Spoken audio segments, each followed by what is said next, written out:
So this week we saw Apple deliver a new operating system with new privacy rules which will most likely affect many of its competitors, including Facebook. The move comes as Apple announced a 54% revenue increase in its Q1 earnings and links to Apple's expansions into the advertising business. But what exactly does this update do, and what will be its precise impact in both the short term and the long term? Let's have a look now. So in January, Tim Cook, the CEO of Apple, said, "If everything in our lives can be aggregated and sold, then we lose so much more than data. We lose the freedom to be human." And as a result, now we have this policy where iPhone users are being prompted to allow apps to track them. You may have seen this small pop-up on your iPhone if you're an iPhone user, asking you whether you're okay with being tracked. If a user clicks Ask App Not to Track, they deprive developers from seeing their IDFA. And this is basically a series of numbers that's associated with each iPhone and tracks your behavior as you move from app to app. The fact this is a big deal is because data has become such an important resource for big businesses and small businesses equally. This is the way they target their audience, they improve their products, and as a result,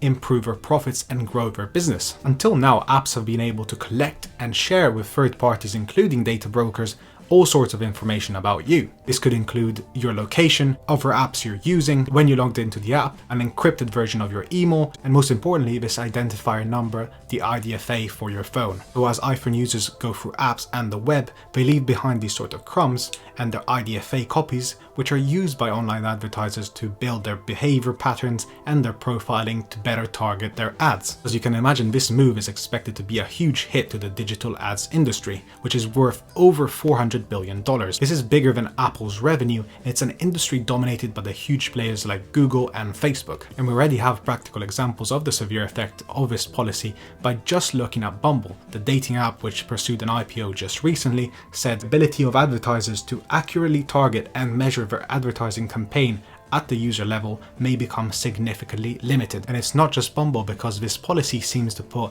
Apple against Google, Apple against Facebook, basically Apple against anybody that's got an interest in online advertising. We've recently seen Mark Zuckerberg come out and say, Apple may say they're doing this to help people, but the moves clearly track with their competitive interests. This week we've also seen Germany's largest media, tech and advertising businesses sue Apple for abuse of power. And around the world, businesses have tried to come up with ways to counter this policy by providing their own solutions. So for example, in China, TikTok's parent company ByteDance has been working on an alternative to the IDFA, which is called the CAID. Another huge Chinese company, Tencent, went further by creating its own internal version of this CAID called the QAID, which will allow it to track over 1.2 billion users that use its WeChat features. We've also got Snap, the parent company of Snapchat, trying to find ways to continue tracking users. So what Snap did was trying to gather information from companies that track whether users respond to ad campaigns. It then hoped it could cross-reference this information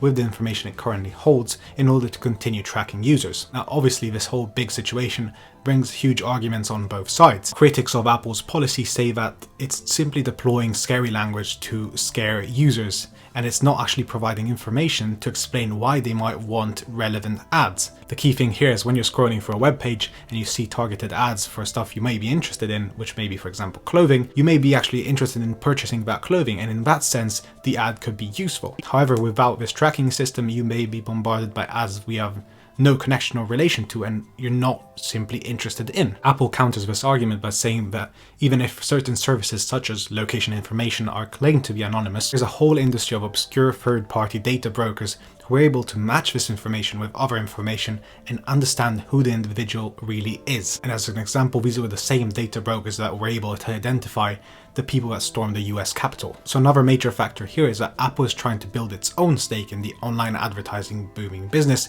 which is over $378 billion in sales annually. Apple already has its own personalized ads, which can be turned off by iPhone users. However, by default, they're set as turned on. Apple also sells top search results on its App Store. It also sells a suggested apps search result that can be bought up by developers to promote their apps across the network. Obviously, this may seem a bit hypocritical from Apple, and it's definitely been criticized in the past. However, Apple's defense is that it tailors ads only from its own user data. This includes the music, movies, books, TV shows, and apps you download, as well as any in-app purchases and subscriptions. Fundamentally, Apple wants control. If Apple is able to weaken the current mobile advertising market, then the App Store becomes a hugely new powerful tool, because it becomes the key point where developers can promote their apps and where users can find new apps. In the long term, it's important to remember that accumulating huge amounts of data is a benefit for big businesses. Take Google, who is undoubtedly one of the leaders in this area. They have an incredibly vast amount of data, and interestingly, they didn't really react to Apple's new policy. What is important to remember is that Apple's new policy stops companies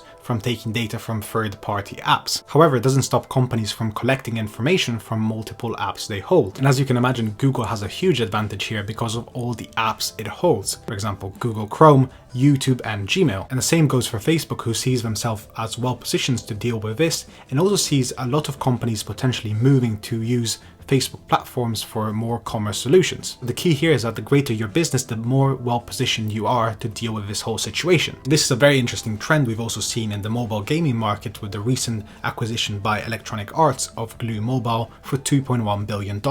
Clearly, businesses have realized that the best way to deal with this is to create a huge variety of first-party data from their own apps and stop relying on third parties to collect this information. So to conclude, this is a huge story that could have severe consequences both in the short term and in the long term. We'll have to see how well Apple is able to manage the developers, both big and small, who will undoubtedly try to find ways around this new policy to continue tracking user data. And remember that Apple has placed itself against a lot of big players like Facebook and Google to try and push its own ad strategy. This also comes at a very interesting point, as Apple is facing antitrust claims both in the EU and the US against Spotify. If they manage to pull off this policy, this could be a huge boost to its business and reputation, both in the short term and in the long term. Thank you so much for following this video. We hope you enjoyed it. Please consider leaving us a like and subscribe to the channel to avoid missing out on new episodes. Let us know your thoughts in the comments and we can always have a discussion. And please do not hesitate to reach out if you have any questions. We're always happy to help. Thank you again for watching, and we'll see you again next time.